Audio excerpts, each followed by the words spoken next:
Huff, a name many NBA fans might have overlooked last season, but after this weekend, he's at the center of a trade that's got fans talking. What's up, basketball fans? Before we dive deep into this trade between the Indiana Pacers and the Memphis Grizzlies, make sure to hit that like button, subscribe to the channel, and drop a comment below.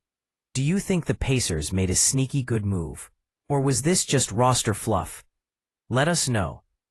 Alright, let's get into it. According to NBA insider Shams Charania, the Indiana Pacers have acquired 27-year-old big man Huff in a deal with the Memphis Grizzlies. And while this may not be a blockbuster trade with superstar names flying around, there's more here than meets the eye.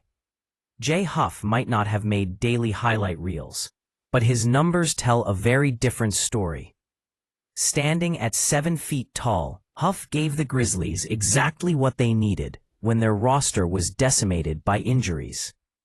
In 64 games, Huff averaged 6.9 points and 2.0 rebounds, shooting a scorching 51.5% from the field, and an even more eye-popping 40.5% from three-point range. Let's pause there.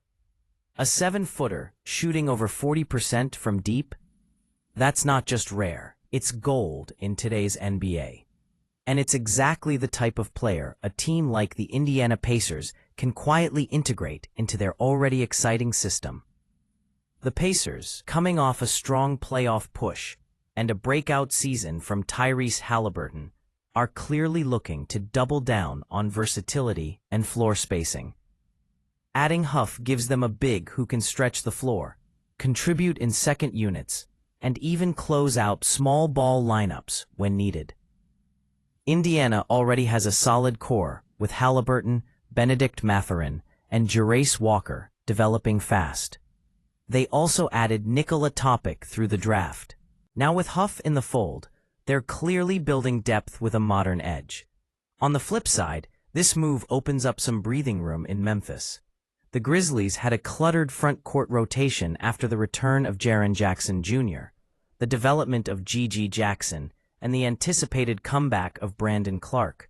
Not to mention they'll be operating again with a healthy Ja Morant and Desmond Bane leading the charge. By moving Huff, Memphis signals a commitment to refining their rotation and possibly making space for younger prospects or future signings. But don't be surprised if Huff's departure leaves a quiet gap in Memphis's depth that fans only start to notice midway through next season. The internet reaction was fast and loud. Pacers fans took to social media to express excitement about the addition. "This is a sneaky, great move," one user posted. Huff is exactly the type of bench piece that wins you playoff games, another fan tweeted. Stretch bigs are the future, and Indiana just got one for practically nothing.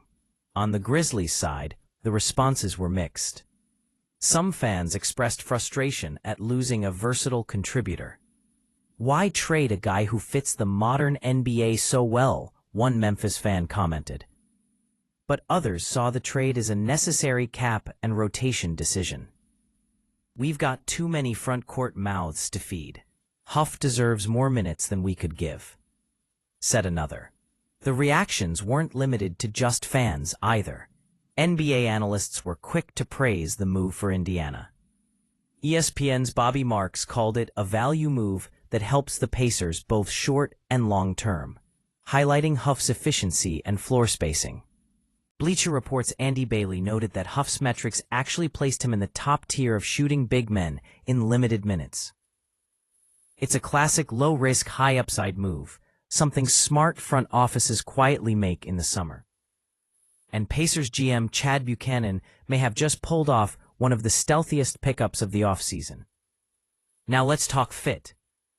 With Huff's ability to shoot the three, set screens, and offer weak-side rim protection, he could easily slot into a backup role behind Myles Turner or even play alongside him in bigger lineups. His shooting allows Indiana to run 5-out sets, which creates even more room for Haliburton to work his magic in the pick and roll. And for Huff, this is the opportunity he's been waiting for. After bouncing between two-way deals and G League stints, he finally carved out a role with Memphis, and now he has a chance to build on it in Indiana with a team that's clearly investing in his development. The Pacers, who were just a few wins away from an Eastern Conference Finals appearance, are proving they're not just content with being good. They're building toward being great. And in an Eastern Conference that's wide open behind the Celtics and Bucks, every small addition counts. So what's the final verdict? This is the kind of move that flies under the radar in July, but comes back into the spotlight in April. Huff to Indiana might not dominate SportsCenter tonight, but come playoff time, don't be surprised if he's knocking down corner threes or making crucial stops for a Pacers team hungry for a deeper run. And that's the beauty of the NBA offseason. It's not always the blockbusters that make headlines. It's the precision moves, the strategic fits, and the quiet additions that tip the scales when it matters most. If you enjoyed this breakdown, smash that like button, subscribe for more NBA updates and analysis, and share this video with your fellow hoopheads. What do you think? Was this a win for the Pacers, or did Memphis make the right move by letting him go? Drop your thoughts in the comments below, and as always, stay locked in for all the latest on trades, signings, and everything around the association. We've got more coming your way. Don't miss it.